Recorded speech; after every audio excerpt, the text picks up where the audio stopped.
La discipline, c'est quand on prend la batterie de la volonté et qu'on y met le paquet pour combler le fossé. Votre motivation ne suffit pas toujours.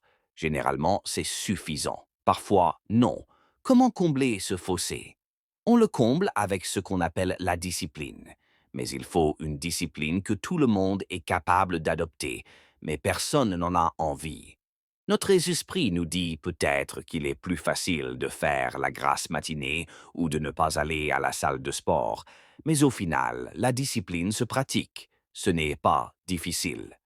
Mais pour une raison ou une autre, je pense que lorsqu'il s'agit de choses internes, de volonté, d'habitude, de discipline, c'est parce qu'on ne le voit pas, parce que ça fait partie intégrante de notre identité. Et je pense que cela limite peut-être la compréhension des gens de leur potentiel et de leur capacité à repousser les limites du plafond de verre. On pense que la discipline, c'est nul.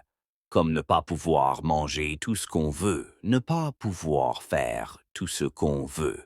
On pense que la discipline est une punition, mais en réalité, personne n'a une vie plus misérable qu'une personne sans maîtrise de soi, sans limite, sans règles. Qu'est-ce que c'est ce que tu vas obtenir sans discipline? Seras-tu en bonne forme physique sans discipline? Réussiras-tu financièrement sans discipline? Si tu veux progresser dans ta vie, il te faut de la discipline. C'est une discipline, c'est un régime, c'est un choix que j'ai fait. Et le choix que j'ai fait, c'était qu'est-ce que tu es prêt à sacrifier? À quoi es-tu prêt à renoncer pour découvrir pleinement qui tu es en tant qu'être humain? Et j'étais prêt à tout abandonner pour y parvenir. Il existe un pont entre ce que vous imaginez et ce que vous tenez entre vos mains. Ce pont s'appelle la discipline. Il s'agit de persévérer et de s'accrocher à un objectif malgré les difficultés, malgré les retards, malgré les distractions, malgré les sceptiques, malgré les détracteurs. C'est quelqu'un qui persévère, qui fait preuve d'une ténacité inébranlable pour atteindre ce qu'il, elle, imagine. Nous faisons ce que nous détestons comme si nous l'adorions. Voilà à quoi ressemble la discipline. Bien.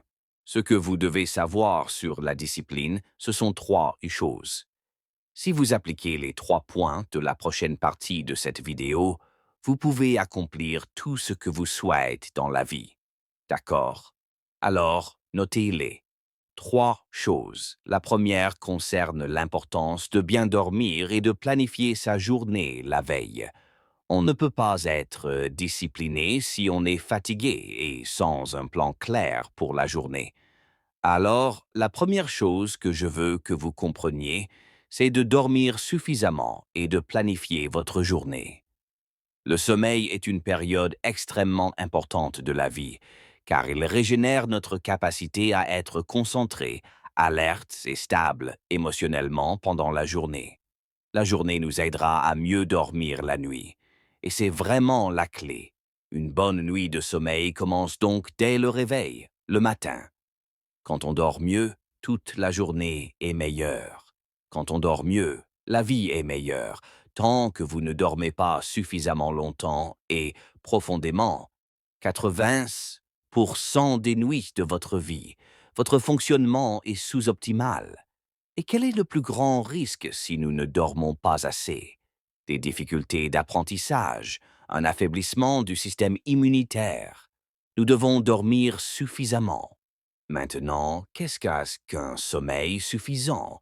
Certains estiment qu'il faut 6 heures, d'autres disent 7 heures, d'autres encore 8 heures.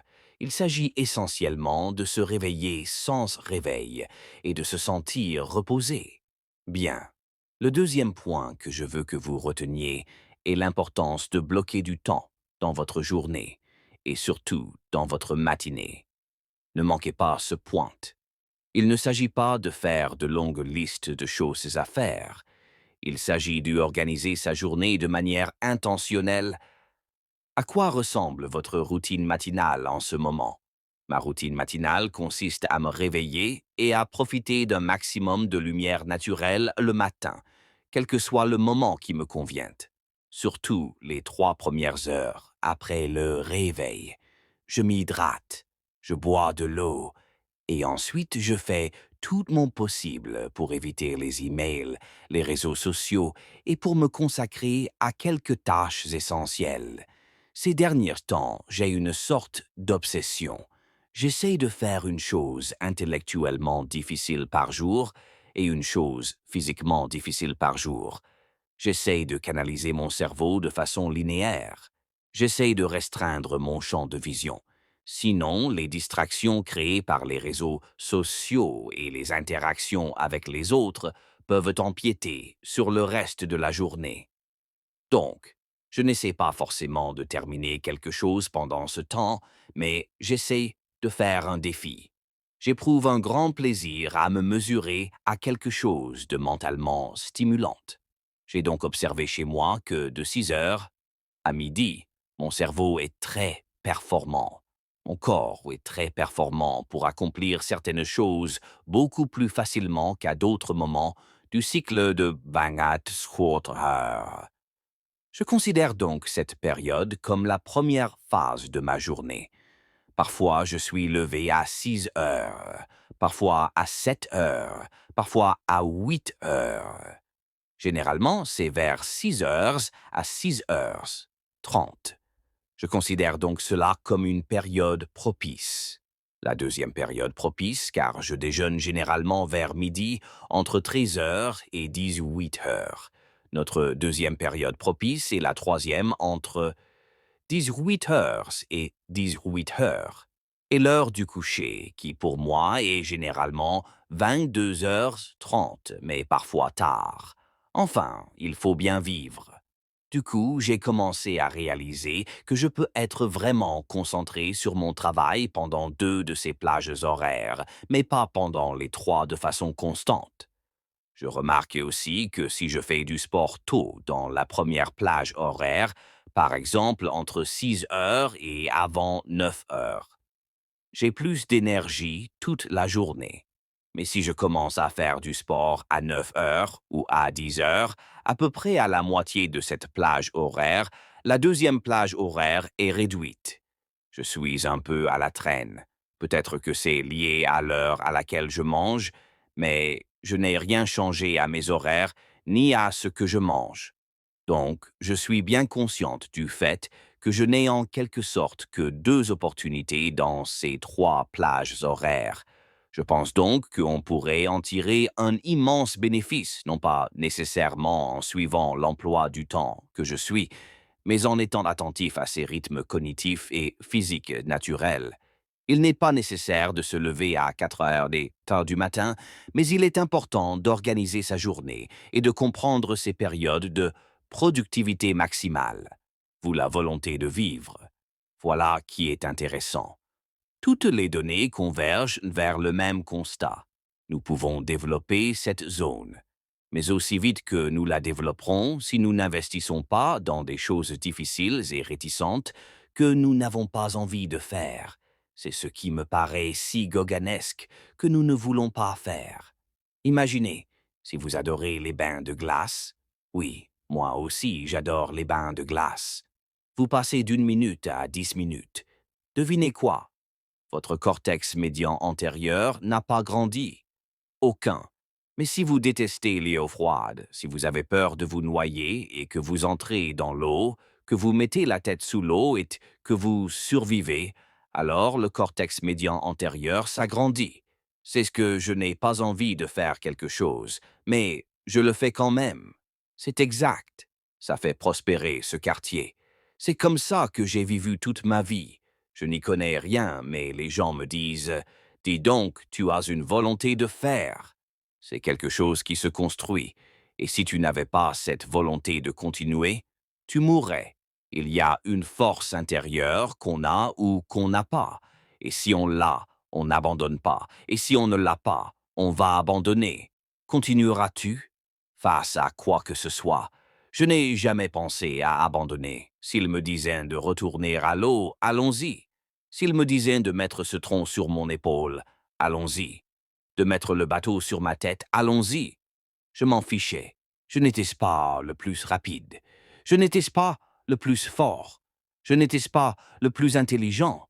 Mais je savais que je pouvais travailler dur. Je devais travailler dur.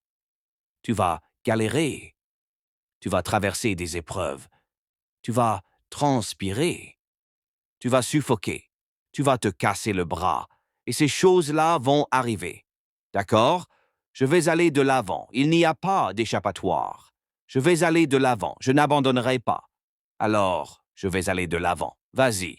Et je pense que s'il y a une chose que tu apprends, c'est à persévérer malgré les difficultés. J'adorerais, je saurais dire, continuer à persévérer malgré l'adversité.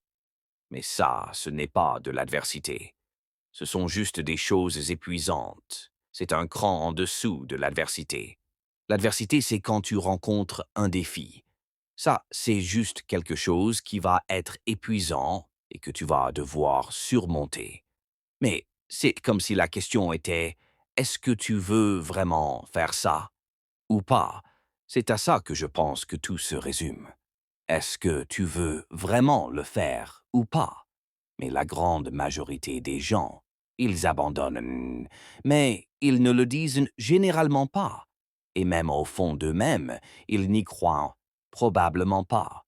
Ils pensent probablement, vous savez, c'était ma jambe, et dès que j'ai eu mal à la jambe, j'ai su que j'allais avoir du mal à courir, puisque je ne pourrais pas faire les courses.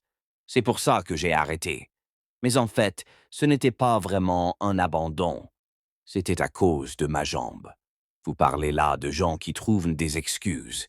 Qu'avez-vous appris sur la nature des excuses? Vos excuses vous détruiront et vous priveront de tout ce que vous avez toujours voulu si vous les laissez faire.